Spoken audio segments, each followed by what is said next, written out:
ಕವನದ ಶೀರ್ಷಿಕೆ ಕುರಿ ಪ್ಲಸ್ ನರಿ ಈಕ್ವಲ್ ಟು ಬರೋಬ್ಬರಿ.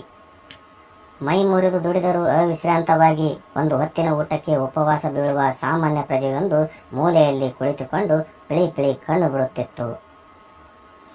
ಅವನ ಮುಂದೆ ಸಮಾಜವೆಂಬ ಟಿವಿ ಇತ್ತು, ಮತ್ತೆ ಎದುರಿಗೆ ಡೊಂಕುಲೋಕವೆಂಬ ಕಂಪ್ಯೂಟರ್. ಕಿವಿಗರ್ಚುಕುವ ಮೋಟಾರ್ ವಾಹನಗಳು ಕಿವಿಯ ಮೇಲೆ ದಾಳಿ ಇಡುತ್ತಿದ್ದರೆ ಆ ಮುದಿ ಪ್ರಜೆಯೊಂದು ಧಾರಾಳ ಕಣ್ಣೀರಿಡುತ್ತಿತ್ತು. ನಂಬದ ಕಣ್ಣುಗಳಿಂದ ನೋಡುವುದನ್ನೆಲ್ಲ ನೆನಪಿಸಿಕೊಂಡು ಹೊಟ್ಟೆ ಉರಿಯುತ್ತಿತ್ತು. ಹಳೆಯ ಹಾಳು ಶಾಸ್ತ್ರ ಅದರ ತಲೆಯಲ್ಲಿ ಪುರಾಣ ಹೇಳುತ್ತಿತ್ತು.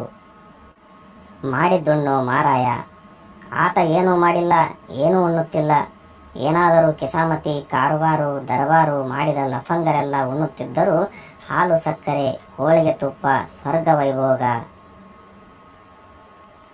ಪ್ರಜೆಯೆಂಬ ಮುದಿಯ ಅಸಹಾಯಕನಂತೆ ನೋಡುತ್ತಿರುವಂತೆ ಮನಸ್ಸು ನುಡಿಯುತ್ತಿತ್ತು, ಅವರು ಬೇಡಿ ಬಂದಿರಬೇಕು. ಕನಸು ಕಂಬನಿ ಮಿಡಿಯುತ್ತಿತ್ತು, ನಾನು ಪುಣ್ಯ ಮಾಡಿಲ್ಲ, ನಾನು ಬೇಡಿ ಬಂದಿಲ್ಲ. ಅವರೇನು ಬೇಡಿ ಬರುತ್ತಾರೆ ಗಂಟು, ಯಾರಪ್ಪನ ಗಂಟು?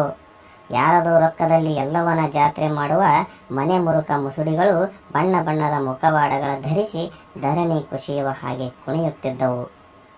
ಅವರಿಗೆ ಸಿಕ್ಕಿತ್ತು ಆ ಅವಕಾಶ. ಈತನೆಂದ ನರಿಗಳು ಸಾರ್ ನರಿಗಳು. ಹೀಗೆಂದು ಆತ ಬಾಯಿ ಬಿಟ್ಟು ಹೇಳಲಿಲ್ಲ, ಮೋಸ ಹೋದ ಮನಸ್ಸು ಶಪಿಸುತ್ತಿತ್ತು. ಅವರೆಂದರು ಕುರಿಗಳು ಸಾರ್ ಕುರಿಗಳು, ಹೇಗಿವೆ ನಮ್ಮ ಬರೆಗಳು.